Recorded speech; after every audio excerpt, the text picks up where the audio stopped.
सहजानंद स्वामी महाराज की जय जय जय। धाम धमी मुक्तों की जय जय जय। मुक्ताक्षर पुरुषोत्तम की जय जय जय। जे उत्पत्ति तथा स्थिति लय करे वेदो स्तुति उच्चरे। जे रोम सुचिद्रमाणु समा ब्रह्मांड कोटि परे। माया काल रवि शशि सुरगणो आज्ञान लोपेक्षण।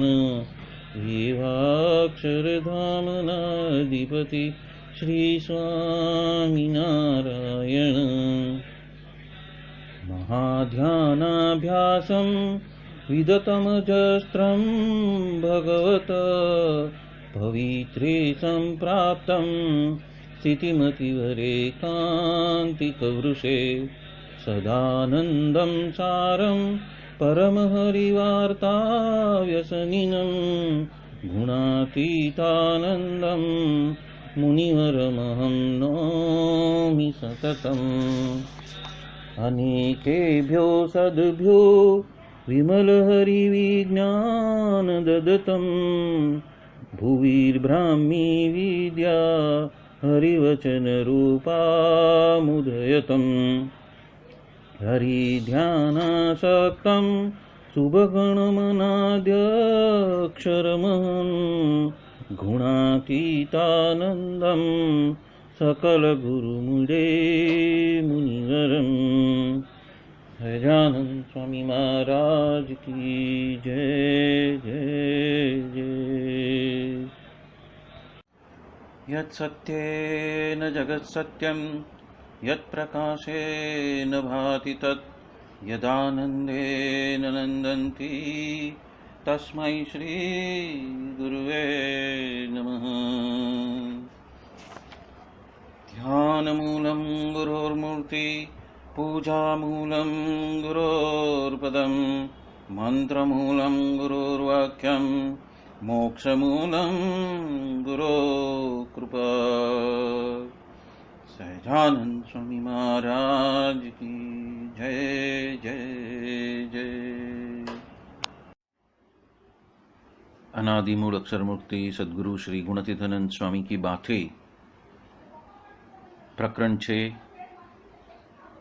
सर्वदेशी समझन, बात 27 और 28। बात 27 में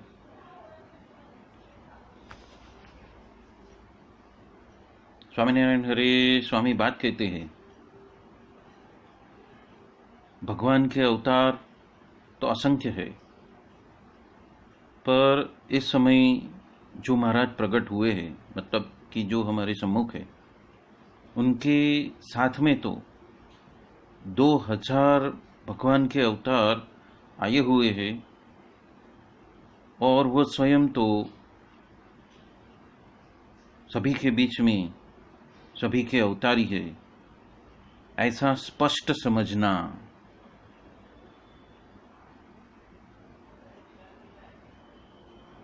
यहाँ पे गुणातीतानंद स्वामी ने अवतारी और अवतार के बारे में जानकारी दी है। अभी हम लेते हैं बात 28वीं। स्वामीनारायण हरे स्वामी बात करते हैं, एक भक्त ने प्रश्न पूछा कि यदि सीधे ही महाराज के पास में और आपके पास में हम कैसे आ सकते हैं?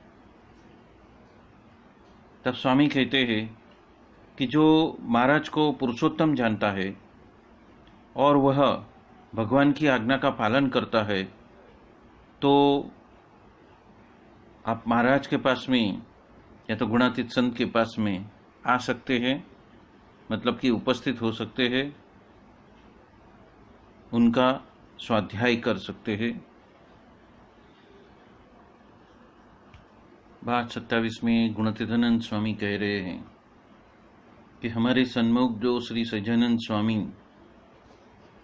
आए हुए हैं, प्रकट हुए हैं, तो उनके साथ में असंख्य भगवान के अवतार आए हुए हैं। तो महाराज कैसे हैं और ये जो भगवान की बात की है वो भगवान कैसे? तो जो महाराज स्वयं, जो श्रीजी महाराज स्वयं प्रकट हुए हैं, वो तो अपने दिव्य अक्षरधाम में व्यक्तिरेक स्वरूप से इसी वक्त भी विराजमान होते हुए भी अन्वय स्वरूप से अनंत कोटि ब्रह्मांडों में अंतर्यामीपनी से व्यापक है और उसका आधार है इसी क्षण। मतलब भी वो वहां भी है, अक्षरधाम में भी है, और व्यतिरेक स्वरूप से अनंत कोटि ब्रह्मांडों में अंतर्यामीपनी संपूर्ण जीवों के हृदय आकाश में विराजित भी है। उपरांत वो सदा ही जीव, ईश्वर, माया, अक्षर मुक्त और अक्षर ब्रह्म, ये सभी से भी अधिक अनंत गुना सामर्थ्यवान और सभी के स्वतंत्र रूप से नियंता, प्रेरक और उन सभी के शरीरी है।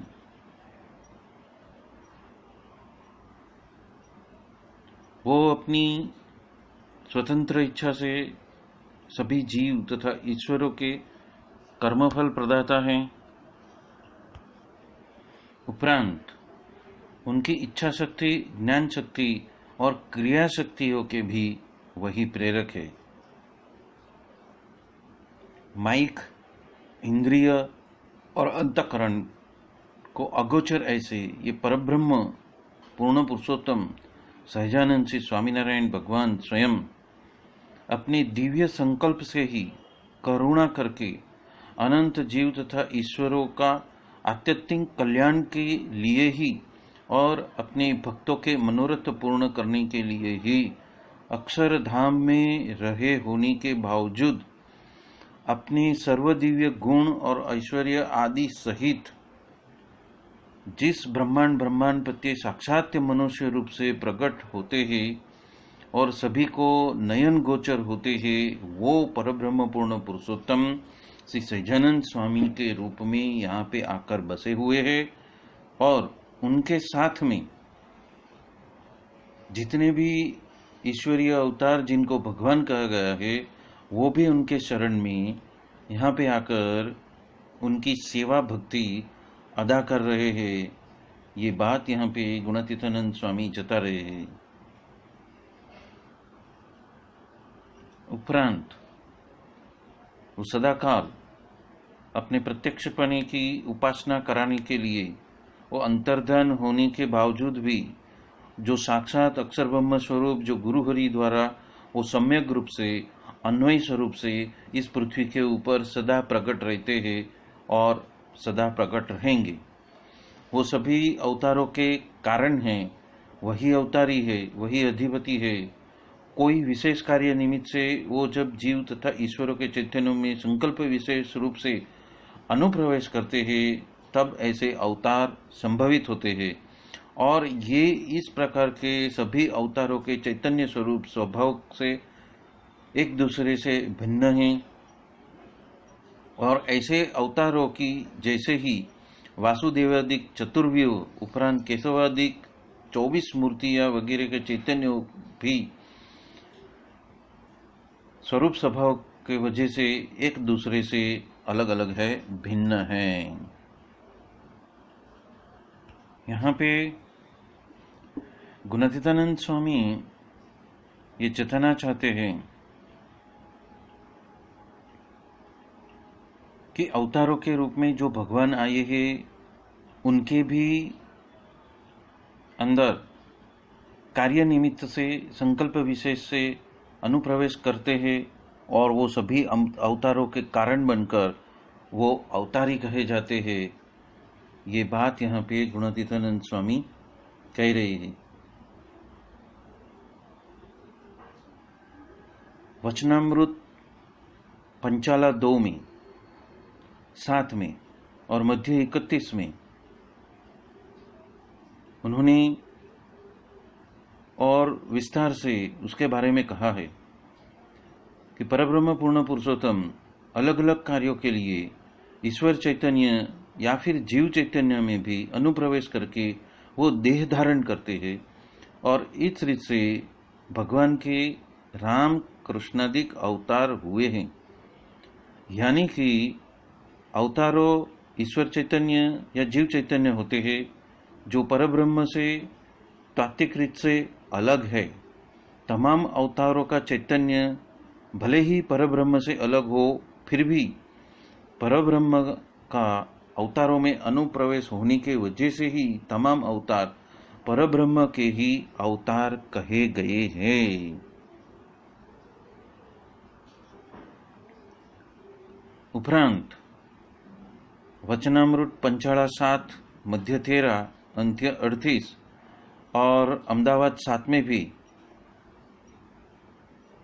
सज्जनन से स्वामी नारायण भगवान कहते हैं कि जब परम ब्रह्म स्वयं अनंत जीवों के अत्यंत कल्याण के लिए पृथ्वी पर जब अभी विराजित है, तब उसी स्वरूप में अर्थात जैसे अक्षरधाम में है वैसे ही स्वरूप से यहाँ पे पधारे हैं और उस वजह से अक्षरधाम में विराजमान स्वरूप और पृथ्वी के ऊपर प्रकट हुआ ऐसा स्वरूप अर्थात भगवान स्वामीनारायण में थोड़ा भी किंचित मात्र भी तात्विक भेद नहीं है।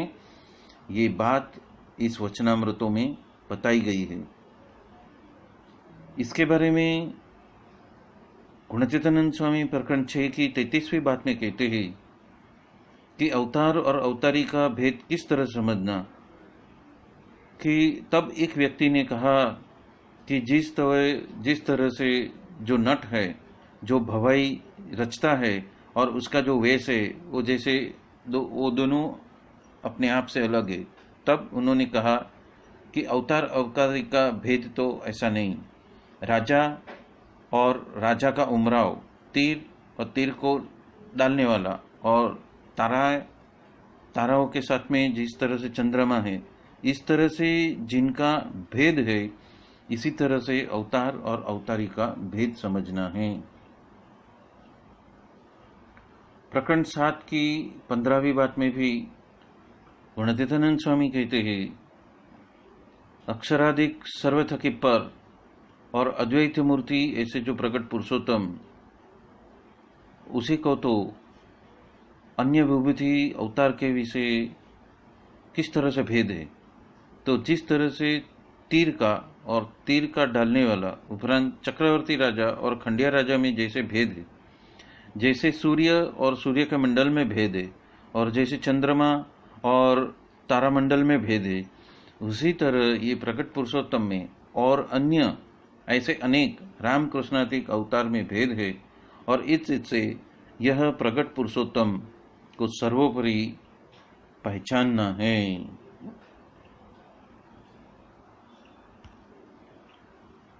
यही बात आनंदानंद स्वामी ने श्री स्वामीनारायण भागवत के स्कंद 1 के अध्याय 5 में कहा गया है।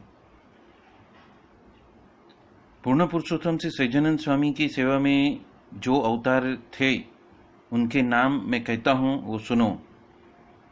गुणातीतानंद स्वामी मूल अक्षर का अवतार, जो स्वयं अक्षरधाम रूप है, और अक्षरधाम से पूर्ण पुरुषोत्तम सज्जनानंद स्वामी के साथ में मनुष्याकारे द्विभुज आकारे उनकी सेवा में उनके साथ में आए।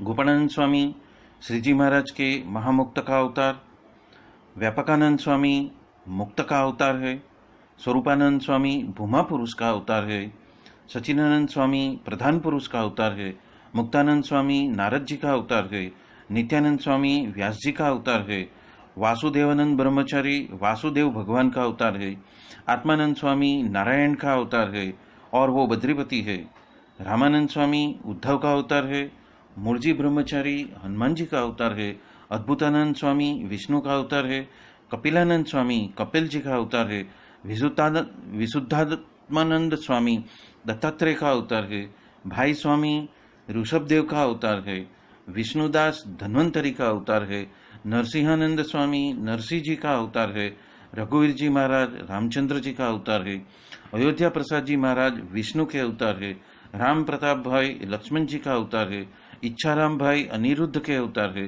भगवत प्रसाद जी महाराज परशुराम के अवतार है, विहारीलाल जी महाराज वामन जी के अवतार है, नंदराम प्रद्युम्न का अवतार है, दादा खाचर वराह का अवतार है, अमरो खाचर अम्बरीश का अवतार है, लाडूबा राधिका जी का अवतार है, जीवूबा लक्ष्मी जी का अवतार है, बोटाद वाले सोमला खाचर अर्जुन के अवतार है, गोर्धन भाई पर्वत भाई उपलेटा वाले लाला भाई, पाणवी गांव के पुंजा भाई, मेथाण के पुंजा भाई वगैरह मुक्तों के अवतार श्रीजी महाराज के साथ में इस पृथ्वी पर आए हुए हैं।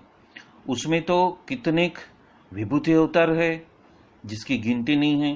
अंशावतार और कड़ावतार और मुक्तावतार और भक्तावतार और पूर्णावतार भी है जिसकी कोई गिनती ही की नहीं जा सकती।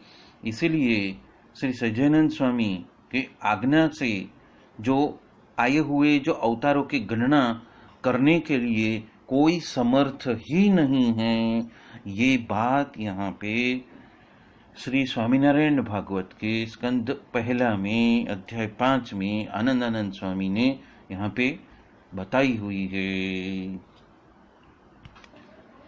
प्रकरण 5 में बात 149 में गुणातीतानंद स्वामी कहते हैं कि जिस दिन महाराज ने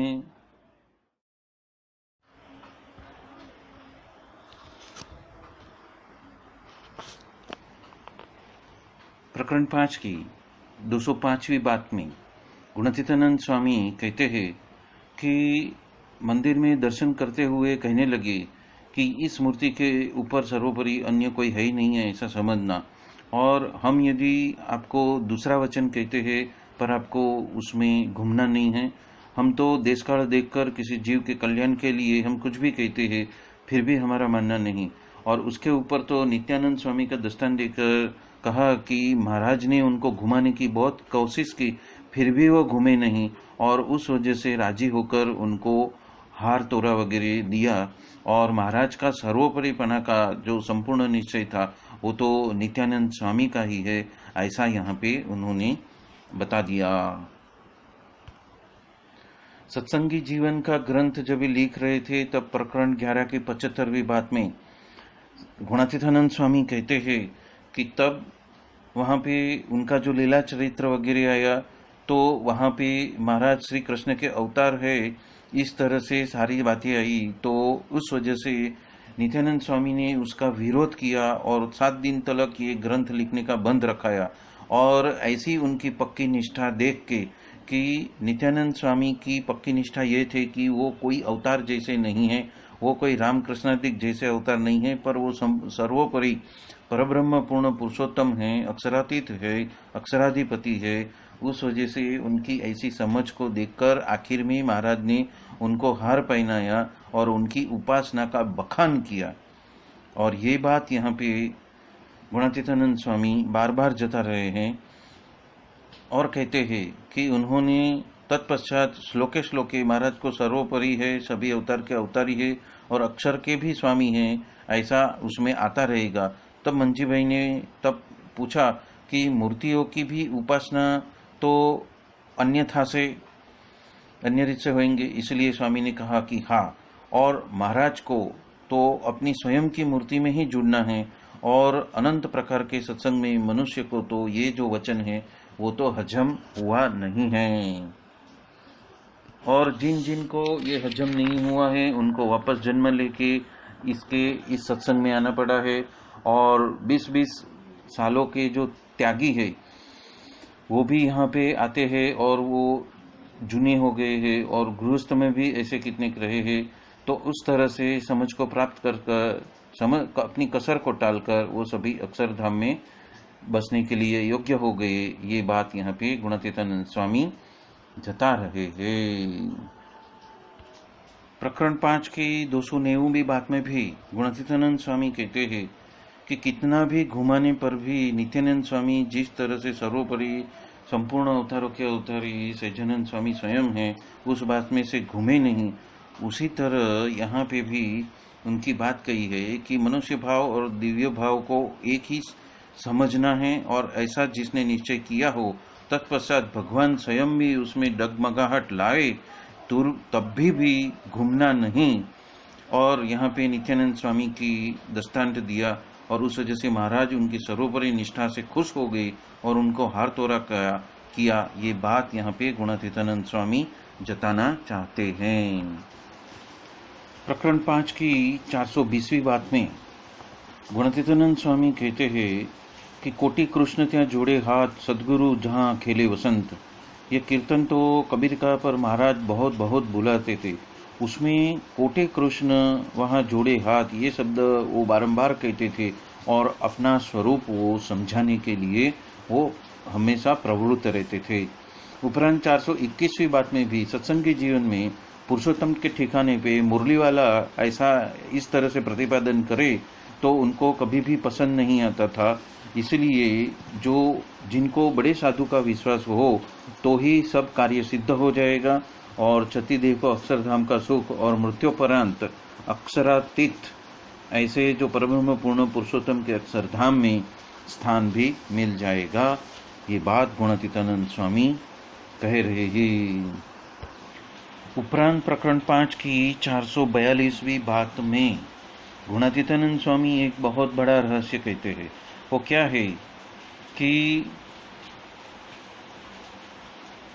पुरुषोत्तम जब तक आए नहीं थे उसकी बात शास्त्र में कैसे आपको उपलब्ध होगी।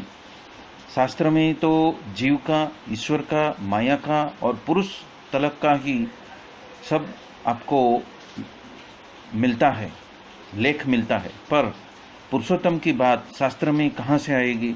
और अवतार मात्र का बीच तो वैराट को कहते हैं, और उससे ज़्यादा तो वासुदेव या तो मूल पुरुष या तो सच्चिदानंद ब्रह्म मूर्तिमान ब्रह्म का प्रकाश, वहाँ तलक ही बात तो वेद में आती है, पर उसके पर की बात कहाँ से लाएंगे।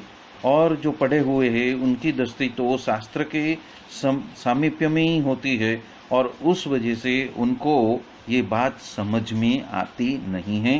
ये बात यहाँ पे रहस्य की बात यहाँ पे गुणातीतानंद स्वामी जता रहे हैं कि ये सभी अवतारों के भी अवतारी है, अक्षर से भी परे है, ब्रह्म से भी परे है, ये अक्षर ब्रह्म से परे है, अक्षरातीत है, और पूर्ण पुरुषोत्तम सहजानंद श्री स्वामीनारायण स्वयं ही अक्षराधिपति है। ये बात सभी को समझ में आने से बहुत समय लगता है।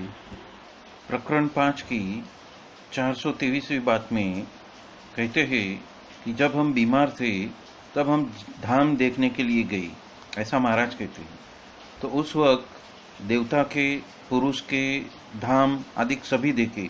तत्पश्चात तो अक्षरधाम एक ही पसंद आया, और इस बात में स्वयं का स्वरूप कहा और धाम के सुख की विस्तार से बात की। उपरांत लक्ष्मी नारायण, नर नारायण, वासुदेव नारायण, श्री कृष्ण, प्रधान पुरुष और प्रकृति पुरुष, ये सभी से भी अधिक, सभी प्रकार से अधिक जो उसमें अंतर्जामीपना है, और उससे भी अति विशेष अंतर्जामीपना है, और उसमें ऐश्वर्य है, उससे भी इसमें अति विशेष ऐश्वर्य है। ये सब जो नाम बताए लक्ष्मी नारायण से लेकर प्रकृति पुरुष तलक के, उन सभी में जितना ऐश्वर्य है उनसे भी उसमें अति विशेष ऐश्वर्य है। और शिवजी जैसे जो समर्थ है फिर भी पार्वती को वश है, और आज तो स्त्रियों को जो उनका पसंदीदा है उसको भी मरोड़ कर यहाँ पे समागम करने के लिए वो आते हैं, इसीलिए ये अधिक है। और श्री कृष्ण भगवान तो एक ब्रह्मांड की गोवाड़ी करते हैं, पर ऐसे तो अनंत ब्रह्मांड है, और ऐसे अनंत ब्रह्मांड के जो अनंत श्री कृष्ण हैं वो उनके शरण में आए हुए हैं। ये बात यहाँ पे गुणातीतानंद स्वामी जता रहे हैं। अभी हम बात 28 की ले रहे हैं।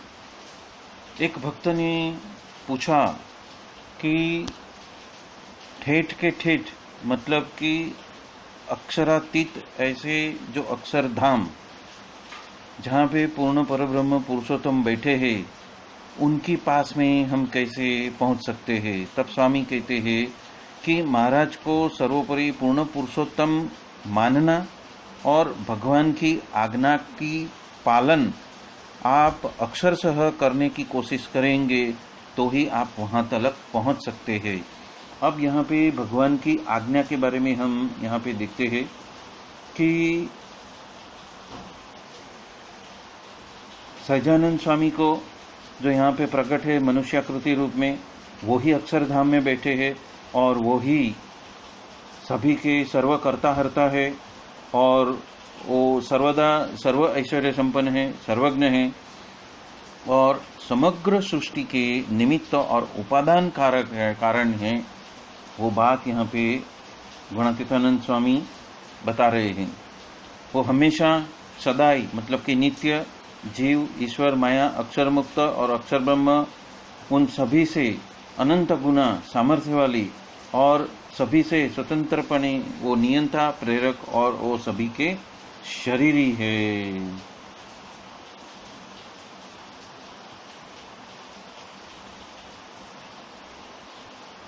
वो सभी अवतारों के कारण हैं और वो अधिपति है। वो सभी ईश्वरों के चैतन्यों में संकल्प विशेष रूप से वो अनुप्रवेश करते हैं, तभी ही अवतार संभव होता है। ये बात यहाँ पे गुणातीतानंद स्वामी कह रहे हैं।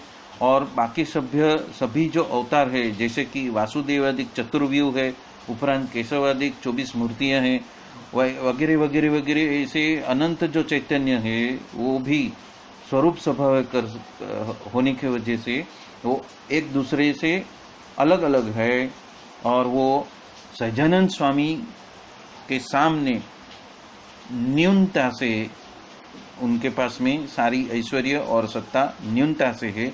ये बात यहाँ पे गुणातीतानंद स्वामी समझा रहे हैं, प्रतीत करवा रहे हैं। प्रकरण 5 की 90वीं बात में गुणातीतानंद स्वामी ये बात कह रहे हैं। महुआ के हरिभक्त ने प्रश्न पूछा कि पूर्ण सत्संग हुआ कैसे समझना। तब कहते हैं कि अक्षर रूप हो गए तो पूर्ण सत्संग समझ में आ गया, ऐसा समझना। तत्पश्चात फिर से पूछा कि अक्षर रूप हो गए वो किस तरह से प्रतीत होता है। तब स्वामी कहते हैं कि गृहस्थ को तो 11 नियम का पालन करना और त्यागी को तो 3 ग्रंथ का जितना भी आज्ञा है उतना सारी आज्ञा का पालन करेगा तो अक्षर रूप हो गए, ऐसा जानना। ये बात यहाँ पे आज्ञा पालन के बारे में, भगवान के आज्ञा पालन के बारे में यहाँ पे जताई गई है। प्रकरण 1 की 118वीं बात में गुणातीतानंद स्वामी कहते हैं कि महाराज के स्वरूप में सम्मिलित ही रहना, मतलब अखंड सम्मिलित रहना और 11 नियम का पालन करना। वो 11 नियम क्या है कि किसी की हिंसा नहीं करनी, परस्त्री का संग नहीं करना, मांस नहीं खाना, दारू नहीं पीना, विधवा स्त्री का स्पर्श नहीं करना, आत्महत्या न करनी, चोरी नहीं करनी, किसी को कलंक लगे इसी रीत से उसको फजीत भी नहीं करना और कलंकित भी नहीं करना, किसी देव की निंदा नहीं करनी, जो जरूरी नहीं है उसका अन्न ग्रहण नहीं करना, मतलब कि डूंगड़ी है, लहसुन है या तो हींग वाला जो मसाला वाला जो खाना है वो नहीं खाना, और भगवान और संत से विमुख जीव हो तो उसके मुख से कथा नहीं सुननी। ये बात यहाँ पे आई हुई है। और ये जो 11 नियम है वो है गृहस्थ के नियम बताए गए हैं। और अब हम त्यागी की बात करते हैं कि यहाँ पे त्यागी यानी स्त्री, धन और देह के संबंधियों का त्याग करके जो त्यागाश्रम की दीक्षा को प्राप्त किया है और श्री जी महाराज के दिए हुए नियम अनुसार जो रहने वाले भक्त है उसको वो 3 ग्रंथ पढ़ने की बात कही है, 3 ग्रंथों की आज्ञा का पालन करने के लिए कहा है। और वो 3 ग्रंथ है, शिक्षापत्री है, धर्मामृत है और निष्काम शुद्धि है। ऐसे ये 3 ग्रंथों का पालन उन त्यागी को करने के लिए कहा गया है और यही श्री जी महाराज की आज्ञा है। और ऐसे श्री जी महाराज की आज्ञा का जो पालन करेगा तो ही वो अक्षरधाम को प्राप्त कर सकता है। यह बात गुणातीतानंद स्वामी ने जताई हुई है। प्रकरण 2 की 99वीं बात में गुणातीतानंद स्वामी कहते हैं कि जितनी आज्ञा का पालन होता है उतनी तो वासना भस्म होती है। और वो आज्ञा तो कौन सी है, तो कि शिक्षापत्री, निष्काम शुद्धि और धर्मामृत का पालन करते हुए वासना को टालनी है, और मन के जो घाट होते हैं उसको बंद करना है। और वो तो बहुत कठिन है, पर स्थूल देह से जो वर्तना है और आज्ञा का पालन करना है वो तो आप कर सकते हो, और उसमें यदि फर्क पड़ता है तो उतना तो कुसंग है। ये बात यहाँ पे गुणातीतानंद स्वामी जता रहे हैं। उपरांत 100वीं बात में उन्होंने कहा है कि किसी का जब भी मृत्यु हो जाता है और शमशान में जाते हैं तब उस वक्त थोड़ा क्षणिक वैराग्य आ जाता है, लेकिन जैसे ही वापस जगत में आ जाते हैं और रुपया, धन, मनुष्य और अपने संबंधी को देखते हैं तो वापस वैसे के वैसे ही हो जाते हैं। इसीलिए कहते हैं कि आज्ञा का पालन तो निरंतर पने से हम उसका वर्तन करना है, और उसके लिए बड़े साधु संत का समागम करना है। और सेवा करने को कहते हैं कि सभी में मुख्य तो सेवा ही है।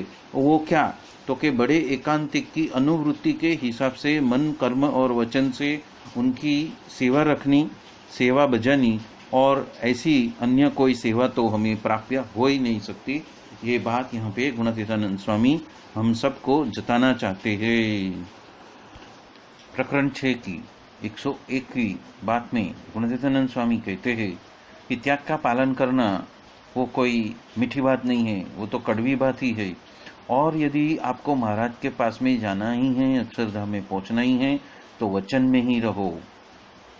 एक साधु ने स्वप्न का भी उपवास नहीं किया, तब महाराज ने उसको मार मार के कहा कि यदि ऐसा किया तो तेरी जीभ के ऊपर मेरी जीभ के ऊपर आपने पग दे दिए है, ऐसा मैं मानता हूँ। यदि ऐसा मैं कहता हूँ तो दूसरे को भी ये बात नहीं कह सकता, पर यदि ताव आता है तो 30 उपवास हुआ और एक जन को जागरण करने को कहा, ते नहीं हुआ, तो जिस दिन उसको वींची ने काटा तो सारी रात वो जगते रहा। तो इस तरह से वचन का पालन करने के लिए गुणातीतानंद स्वामी कह रहे हैं कि यदि वचन का पालन हो गया तो आप वो सभी वासनाओं से मुक्त हो जाएंगे और महाराज के धाम में रहने के लायक हो जाएंगे। प्रकरण 6 की 103वीं बात में कहते हैं कि संकल्प तो अंदर होते ही रहते हैं। तो पूछते हैं कि जहर या अफीम खाने के संकल्प होते हैं, तो नहीं होते हैं। उसी तरह नियम में ही रहना, खाना, देखना और बड़े साधु के साथ में विनय से ही हमें अपना जीवन व्यतीत करना है, तो वो आहिस्ता आहिस्ता वो भी सब कुछ टल जाएगा। प्रकरण 6 की 114वीं बात में गुणातीतानंद स्वामी कहते हैं कि आज्ञा का पालन जितना होएगा उतना तो वासना भस्म हो जाएगी, और आज्ञा और उपासना दोनों को मुख्य रखना तो आपका लक्ष्य सिद्ध हो जाएगा।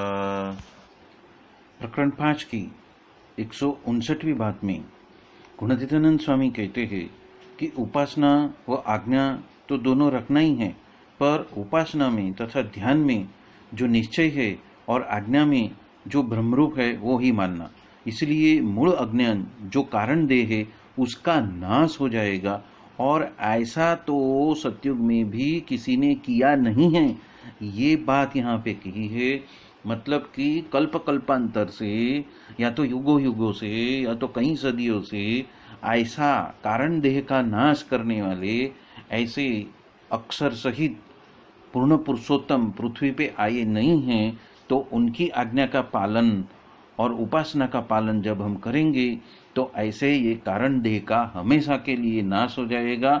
जो कि जन्म मरण का कारण है वो कारण देह का ही नाश हो जाएगा, तो जन्म मरण टल जाएगा और अक्षरधाम के लायक हो जाएंगे। ये बात यहाँ पे गुणातीतानंद स्वामी जता रहे हैं। प्रकरण 14 की 203वीं बात में कहते हैं कि महाराज ने खरड़े लिखाए और उसमें लिखाया कि आहार शुद्धि और अंतःकरण शुद्धि होने की वजह से ही ध्रुवानुस्मृति होती है और सभी क्रिया में अपने आप को आत्मा स्वरूप मानना और इंद्रियों के गुलाम नहीं रहना और उसके हिसाब से नहीं चलेंगे तो बल प्राप्त होते जाएगा। और 204वीं बात में कहते हैं कि तीनों देह के भाव को टाल देने वाला ऐसा तो यहाँ पे कोई मिलता ही नहीं है।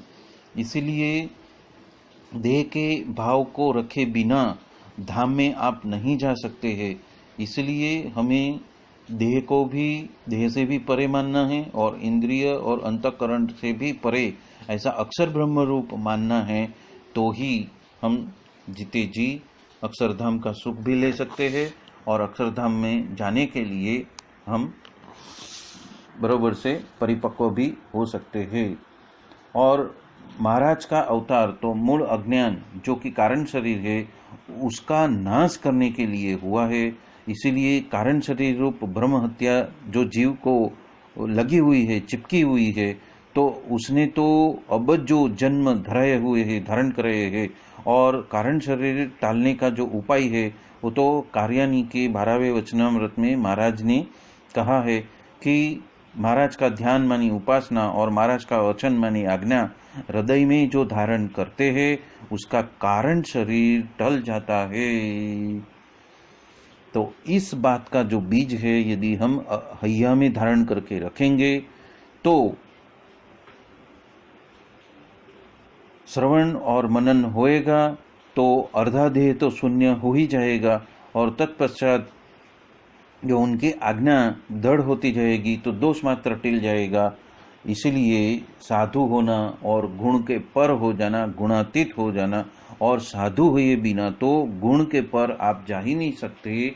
यानी कि यहाँ पे जो तामसिक गुण है, राजसिक गुण है और सात्विक गुण है, इस तीनों गुणों से पर जो निर्गुण अवस्था है वो निर्गुण अवस्था में जाके जब आप गुणातीत के संपर्क के वजह से, मतलब कि सत्पुरुष के वजह से जब अक्षर ब्रह्म हो जाते हैं तब आप गुणातीत हो जाएंगे और जब गुणातीत हो जाएंगे तो आप अक्षरधाम में रहने के लिए लायक हो जाएंगे। ये बात यहाँ पे गुणातीतानंद स्वामी कहते हैं कि आत्मा में महाराज को धारण करना, इसलिए आप अपने आप को अकेले कह नहीं सकते। इसलिए जिसमें महाराज की मूर्ति का वर्णन आए ऐसे ही कीर्तन गाते रहना और महाराज की मूर्ति के सामने ही देखते रहना, तो ये ध्यान भजन और आज्ञा की वजह से ये कारण शरीर टल जाएगा। ये उसका उपाय है।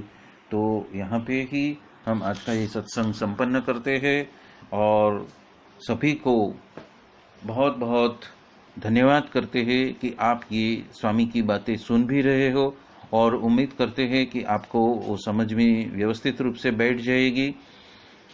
और इसीलिए आप सभी को जय स्वामी नारायण। बोलो सहजानंद स्वामी महाराज की जय जय जय। धाम धामी मुक्तों की जय जय जय। सर्व गुणातीत स्वरूपों की जय जय जय। श्री गुरुदेव चरणार्पणमस्तु। जय स्वामी नारायण।